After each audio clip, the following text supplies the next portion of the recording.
Bonjour à toutes et à tous. Excusez-moi, ça commence bien, je ris.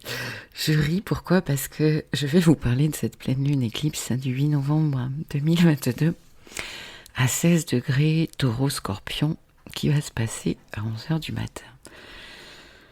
Et je ris parce que je suis dans un état en fait très scorpionesque. Donc il se peut que ce soit plus mes tripes et mon ventre qui parlent. Eh ben c'est bien. Alors, comment ça va se passer aujourd'hui?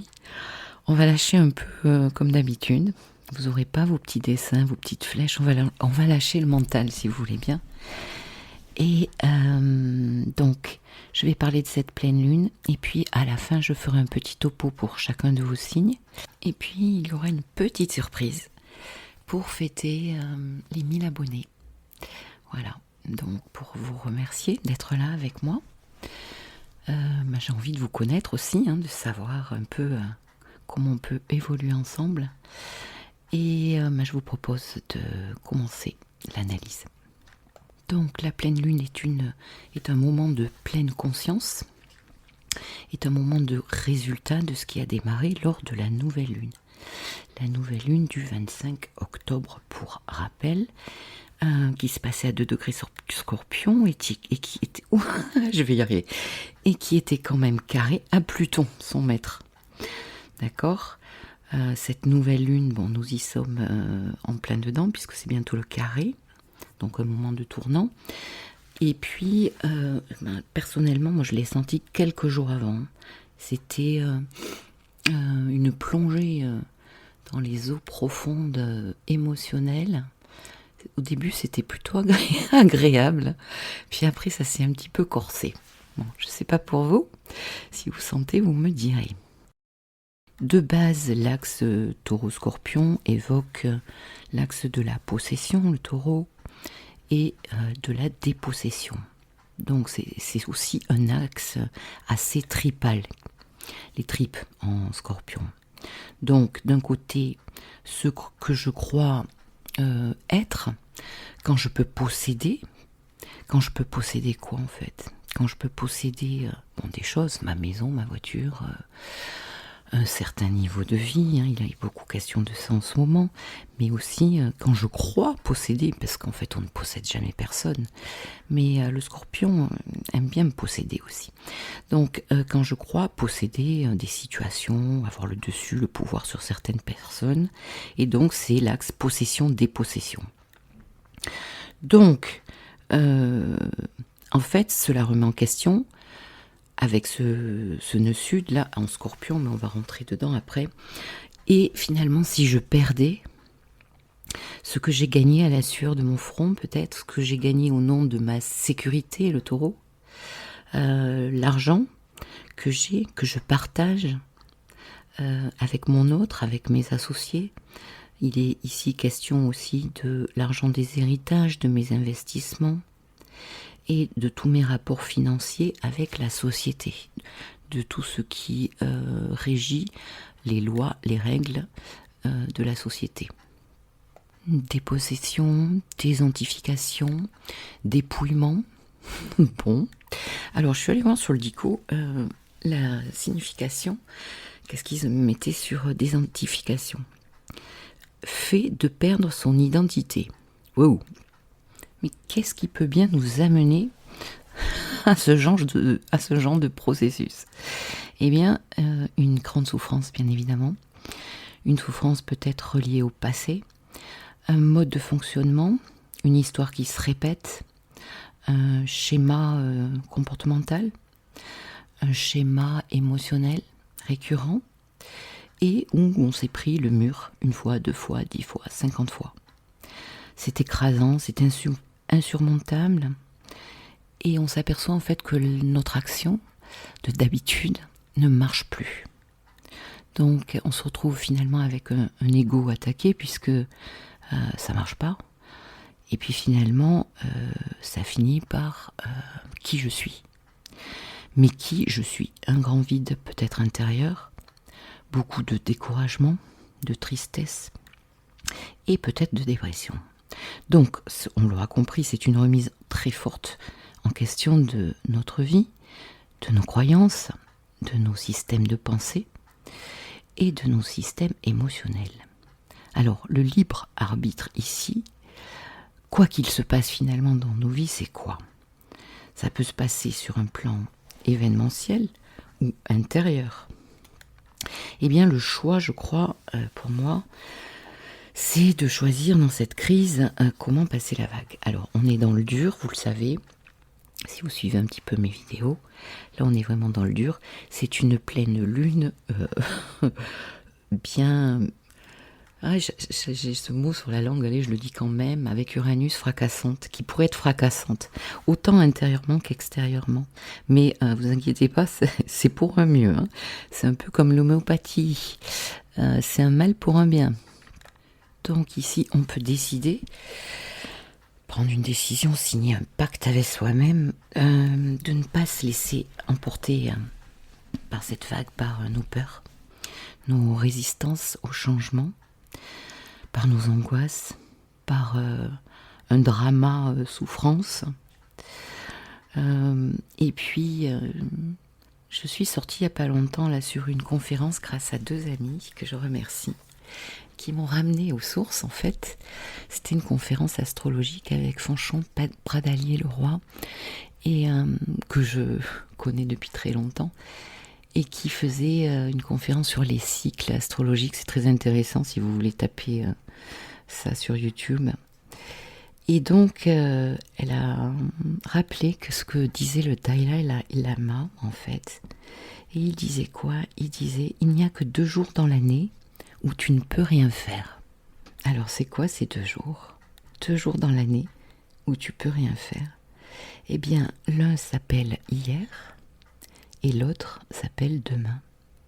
Et aujourd'hui est le bon jour pour aimer croire, faire et surtout vivre. C'est joli quand même.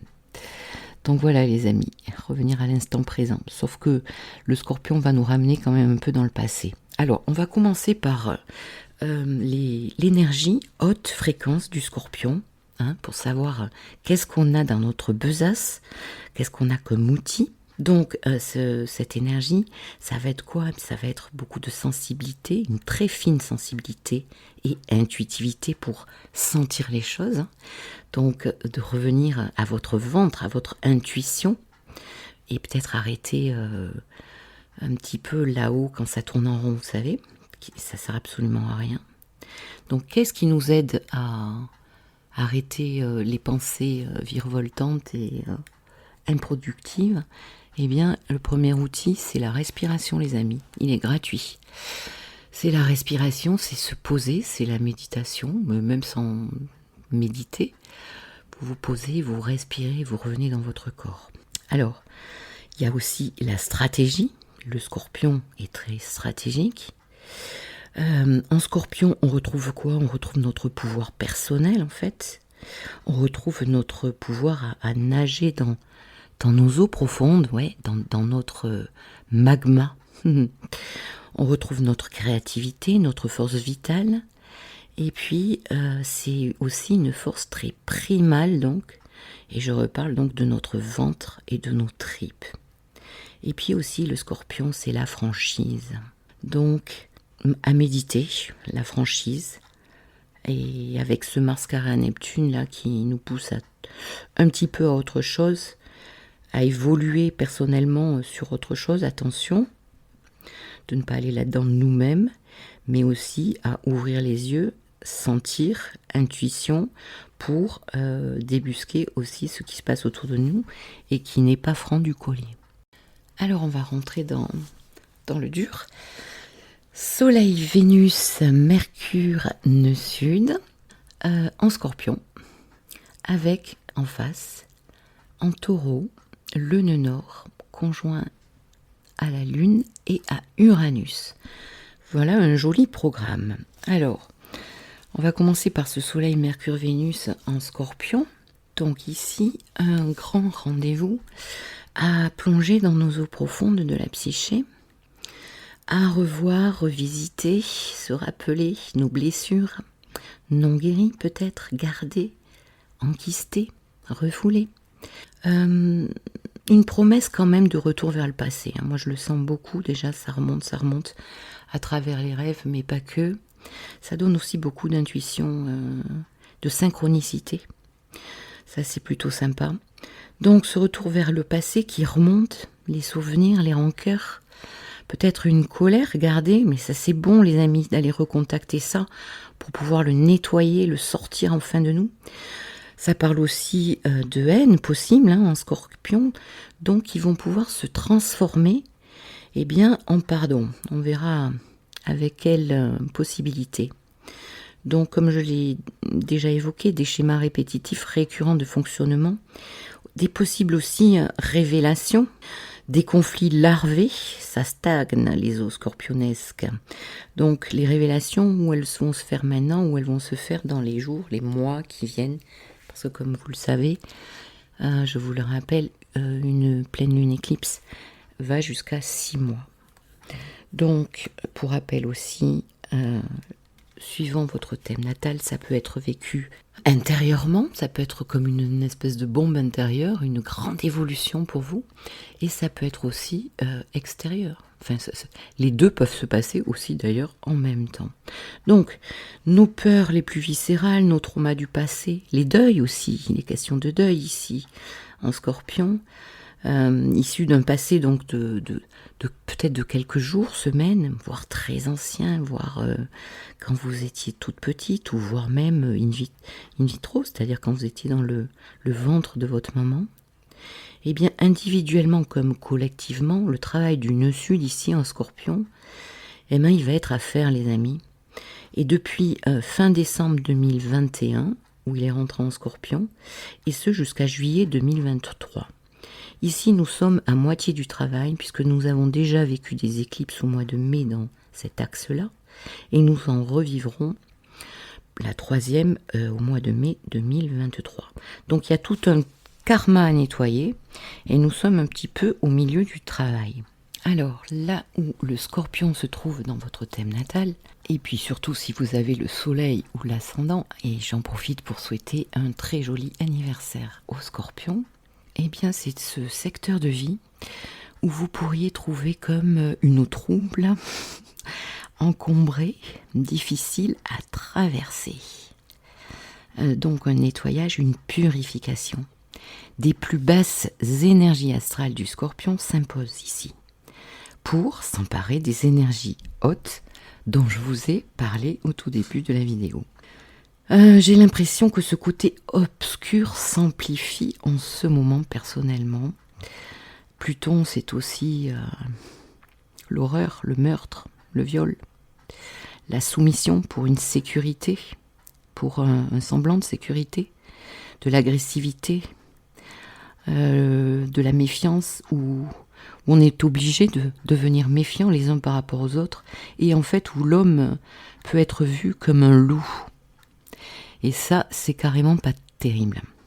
Ici, le soleil Scorpion, tel un détective privé, il va vouloir chercher la vérité. La vérité, il va être question de pouvoir, de sexualité, d'argent. Donc, qui dit pleine lune, eh bien dit une lune face au soleil, et cette lune donc, qui se trouve en Taureau, qui est exaltée, qui a envie du meilleur, là, qui a envie de sécurité, de bien manger, de se reposer, de paix, c'est une lune aussi très tactile, très sensuelle, ici, dans le Taureau. Eh bien, elle est conjointe à Uranus, la planète la plus étonnante, la plus imprévisible du zodiaque, et le nœud nord. Bon, eh bien, ça déménage, les amis, ici. Ça déménage au propre comme au figuré. Alors, suivant dans vos thèmes, où ça se passe, peut-être qu'il y aura des déménagements en vue. Et aussi, bien sûr, non prévus. Alors, la lune ici, l'émotionnel, notre émotionnel, est teinté quand même de beaucoup d'impulsivité avec Uranus, sans oublier qu'Uranus est quand même l'octave supérieure de Mercure, donc cela peut nous aider à avoir des insights assez profondes. Insight, c'est une compréhension très rapide en fait, et très qui vient un peu du ventre, quoi, pas dans la tête. Enfin, en fait, c'est une compréhension qui vient du ventre et qui remonte. C'est un peu la manière dont on travaille nous en thérapie biodynamique, c'est-à-dire qu'on passe par le corps, par un toucher thérapeutique, par un massage, et en fait, ça fait des compréhensions après là-haut dans notre cerveau, et pas le contraire. D'accord ? Et c'est vrai que souvent on comprend les choses en thérapie et on se demande mais pourquoi c'est récurrent, pourquoi finalement ça fonctionne pas. Ça fonctionne pas en fait parce qu'il suffit pas de comprendre, il faut en fait intégrer le changement qu'on a eu en compréhension au niveau des neurones, de notre cher cerveau, mais il faut l'intégrer dans les cellules, dans le corps. Voilà, c'est tout simple. Donc ici, une certaine rapidité possible dans les évolutions de situation, là où se trouve le taureau dans votre thème. Et alors, bien sûr, je ne l'ai pas dit, mais je vais vous le dire maintenant, c'est que cette croix fixe de la roue astrologique est très animée. Donc pour les taureaux, les scorpions, les lions et les verseaux, bien sûr, on va voir qu'il y a toujours Saturne dans le signe. Alors pour aussi les degrés que vous pouvez prendre, vous pouvez aller jusqu'à 3, 4 degrés maximum, autour de 16 degrés donc du scorpion, du taureau, du lion et du verseau. Alors des bouleversements, est-ce que en fait on oserait quelque chose enfin ? En tout cas un début de rébellion. Uranus et la rébellion, avec la lune à côté, ça peut être aussi collectivement le peuple, le peuple, la foule, les gens qui ont envie de se rebeller. Pourquoi ?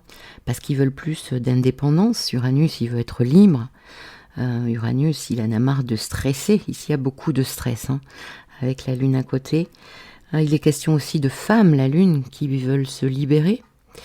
D'un émotionnel qui peut se libérer, d'un passé, la lune aussi, qui doit se libérer, et la lune parle aussi de la famille, du foyer, de la mère, de votre maison. Donc toutes ces thématiques sont invitées à changer. Alors donc, on récapitule mon capitaine. D'un côté, Soleil, Vénus, Mercure, nœud sud en Scorpion, il y a aussi quand même beaucoup de passion, je crois que je ne l'ai pas dit. On a envie quand même, tout cet émotionnel, donc ici il peut y avoir quand même des passions un peu ardentes au niveau love. Et de l'autre côté, cette lune qui a envie de changer avec Uranus, et ce nœud nord, ce vers quoi on doit tendre, n'est-ce pas ? Eh bien tout ceci carré à Uranus en Verseau. On a déjà connu plein de situations qui ont été quand même plutôt chaudes. Ça me rappelle d'ailleurs, vous vous rappelez au 1er août, cette triple conjonction qui était super importante, qui se passait à 18 degrés, donc non loin de notre éclipse, qui se passait à 18 degrés Taureau. Donc qu'est-ce qui s'est passé autour de ce 1er août ? Parce que là, il y a eu une graine de plantée. J'ai fait un podcast là-dessus, si vous voulez le réécouter, parce que c'était une graine quand même hyper intéressante. C'était une triple conjonction très très forte. Et là, est-ce qu'il est question de retrouver aussi les mêmes thématiques dans vos vies personnelles par rapport à ce que vous aviez envie peut-être de changer, de révolutionner, ou peut-être de retrouver quelque chose qui a déjà changé? À vous de voir. Trop rigolo. Déjà, je me rends compte que mon flow verbal est à 20 000 à l'heure. Quand je vous parle donc de ce carré hanté qui serait soi-disant carré à Uranus, mais pas du tout. En fait, il est carré à Saturne. Alors, qu'est-ce qui se passe ? Saturne, c'est quoi ? C'est le maître du karma quand même, qui tient la bride, qui est redevenu droit lors de la nouvelle lune, rappelez-vous, donc qui nous incitait à revenir vers nos responsabilités. D'ailleurs, c'est marrant parce que aussitôt qu'il est passé droit, personnellement, j'ai ressenti une pression. C'est marrant. Bon, bref. Donc les responsabilités ici, dont parle Saturne, individuelles et collectives, sont bien présentes. Donc Saturne peut bloquer, retarder, remettre en question une fois de plus, et nous confronter encore à nos peurs, à nos manques, ce que l'on croit manquer, à nos failles, Et donc, tel peut-être un maître d'école plutôt sévère, il va venir vérifier, nous contrarier, nous contrôler, nous freiner, nous frustrer, avec pas mal de refoulement émotionnel pour contrôler ce qui se passe dans l'opposition. Parce qu'une opposition, ça sert à quoi? Ça nous dit juste « Hey, viens mettre l'équilibre dans ces deux domaines, taureau, scorpion ». Alors, avec un gros bémol et plutôt positif parce que tout est polarité, on le sait. Et donc ce Saturne, il peut être aussi très bienveillant. Et je pense qu'ici, il pourrait l'être quand même parce qu'avec tout cet émotionnel et ce côté explosif avec Uranus-Lune, eh bien ce Saturne peut nous aider à contrôler, c'est un mot fort, mais à structurer, à pas péter les plombs trop vite et de nous amener un certain équilibre. Il peut être en fait comme un garde-fou, avec une certaine sagesse, en prenant le temps et en prenant du recul. Donc ça, c'est plutôt positif. Alors, nos portes de sortie, qu'est-ce que c'est? Eh bien, c'est la masse Soleil, Vénus, Mercure, nœud sud, Trigone, qui fait un aspect plutôt facilitant à Jupiter, Neptune en Poisson. Alors, il y a Jupiter qui est revenu en Poisson le 28 octobre dernier.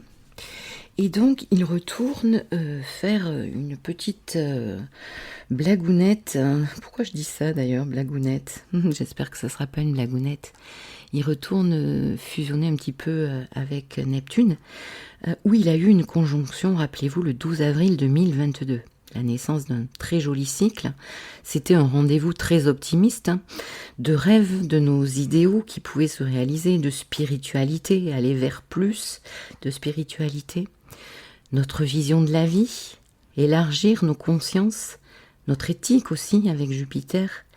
Et donc Jupiter vient ici finir le travail qu'il a commencé et développé du mois de mai 2021 au 29 juillet 2021, puis du 30 décembre 2021 au 10 mai 2022. Et donc maintenant, c'est du 28 octobre au 20 décembre, donc grosso modo novembre, un mois et demi, où il vient finir un travail là en Poisson.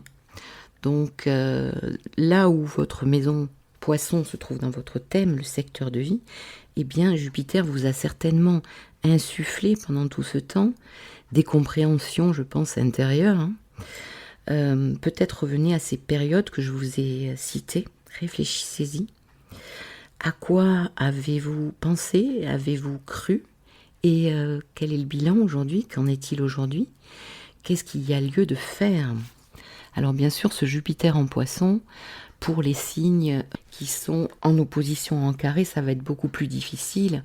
La Vierge, les fins Vierges, les fins Gémeaux et les fins Sagittaires vont se prendre des aspects un petit peu plus difficiles. Donc un aspect difficile de Jupiter, ça va être plus des problèmes de loi, des choses qui ne marchent pas, être un petit peu dans des excès, des exagérations, on a pu se tromper, de la non-réussite quelque part, et bien sûr pour tous ceux qui ont un bon aspect, surtout les signes d'eau, les scorpions là et les cancers, eh bien il y a quelque chose de l'ordre d'un idéal Neptune, d'une projection sur le futur. Jupiter plante des graines pour le futur, et bien quelque chose de l'ordre d'un rêve qui pourrait se réaliser. Donc je reviens à mes moutons, de cet amas Soleil en Scorpion là, qui est donc relié par très bel aspect à ce monde invisible, Jupiter-Neptune en Poisson. Ici, c'est quand même, ça peut être très joli, il peut y avoir une très jolie ouverture de cœur, beaucoup de spiritualité, de générosité, de fidélité, de douceur, de paix, de guérison.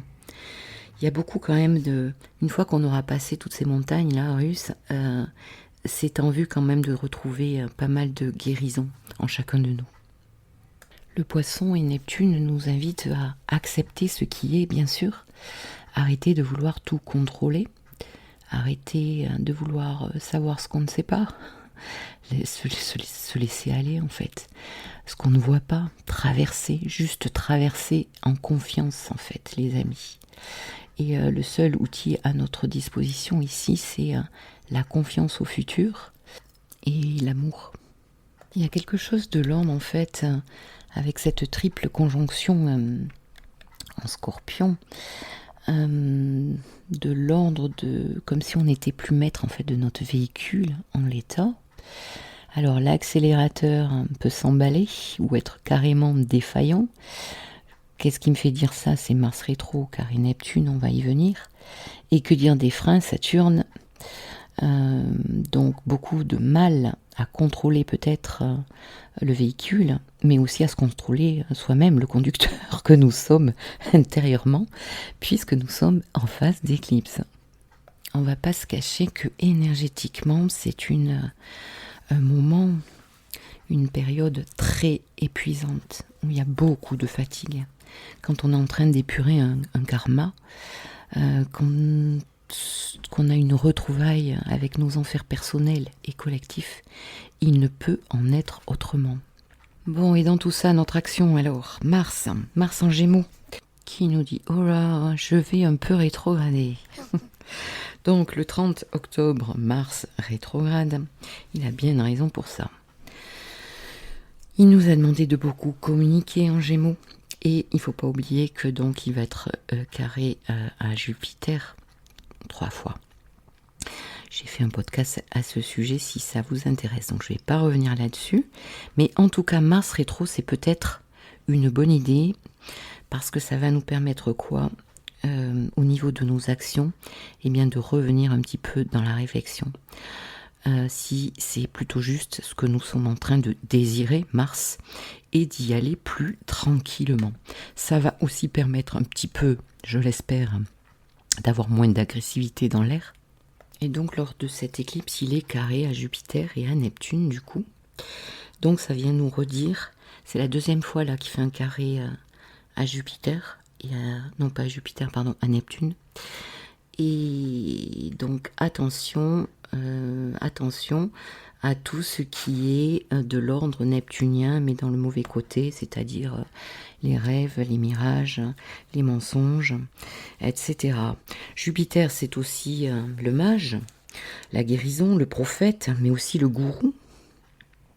Et donc, Jupiter qui se rapproche de Neptune, ça a deux tranchants en fait, où on retrouve, de toute manière on va avoir des deux je pense, on va retrouver une foi, une spiritualité, quelque chose de l'ordre de nos envies, nos rêves, qui vont peut-être pouvoir se réaliser pour certains, suivant votre thème natal. Et puis aussi, n'oublions pas que Jupiter peut être une sacrée loupe et peut venir augmenter, accroître les difficultés quant à le mauvais côté neptunien, c'est-à-dire se tromper, des mirages, la souffrance, quelquefois la maladie. On va rester sur Jupiter-Neptune, qui parle d'humanité, de vagues compassionnelles, d'empathie, de foi, de guérison, et toujours en fait repousser nos limites encore et encore pour aller vers la meilleure version de nous-mêmes. En fait, l'un n'empêche pas l'autre. Si vous vous apercevez que vous vous êtes trompé, si Jupiter vient amplifier, grossir donc des erreurs que vous auriez commises jusque-là, des déceptions, qui seraient peut-être à la hauteur d'une idéalisation plus qu'exagérée, on l'avait déjà vu. Collectivement, on pourrait donc retrouver un dogme avec Jupiter-Neptune, un narratif amplifié aussi, amplifié par Jupiter. Bon, à voir. Juste pour rappel, Mars qui a été carré à Neptune pour la première fois le 12 octobre, c'est là où nous avons connu les pénuries d'essence. Voilà. Après, eh bien, le 19 novembre, ça sera le deuxième carré exact. Et puis, nous aurons le troisième, le 15 mars 2023. Ce Mars rétro, quand même, il pourrait parler d'énergie avec Neptune carré à Neptune qui ne nous arrive pas, qui n'arrive pas jusqu'à nous. Bon, nous verrons. Donc, conseil, fermez vos oreilles. N'allumez pas ce que vous savez, parce que là, le narratif va s'en donner à cœur joie. J'ai comme l'impression avec ce Mars rétro carré à Neptune et Jupiter. Et puis, nous allons finir avec Vénus, qui est quand même la maîtresse du nœud nord. Et qui est trigone donc à ce Jupiter-Neptune, donc qui nous parle aussi d'aller vers nos rêves et de guérir en abandonnant quelque chose et en se dépouillant, puisqu'elle se trouve en Scorpion. Et donc, in fine, l'eau, qu'est-ce qu'on a ici? On a de l'eau stagnante du Scorpion, de l'eau océanique du Poisson avec Jupiter et Neptune, puis on a de la Terre, Taureau, puisqu'on a la Lune Uranus Nord en Taureau. La Terre qui peut faire quoi? Qui contient l'eau quand même. Bon, bien que avec Uranus en Taureau, c'est une Terre assez vibrante, voire, comment on dit? Kleptonique, je crois. Et puis nous avons de l'air avec Saturne en Verseau et Mars en Gémeaux, et qui sont d'ailleurs en bel aspect. Donc, eh bien, une compréhension peut-être, une certaine rationalisation, une fois que nous sortirons de nos eaux, là, d'avoir nagé, épuisé, et donc une porte de sortie qui peut amener une bouffée d'oxygène. Bon, ça va pas être pour tout de suite, c'est en vue d'eux. Voilà, et maintenant pour chacun de nous, bien sûr, ça va être différent. Alors, en attendant les amis, respirons. Je me rends compte que cette vidéo fait presque déjà 31 minutes. Donc ce que je vais faire, c'est que je ferai une deuxième vidéo pour passer un petit peu tous les signes au niveau de cette pleine lune éclipse. Et puis, j'y mettrai une petite surprise, comme je l'ai énoncé en début de vidéo. Je vous dis à très bientôt et prenez soin de vous. Soyez heureux, les amis.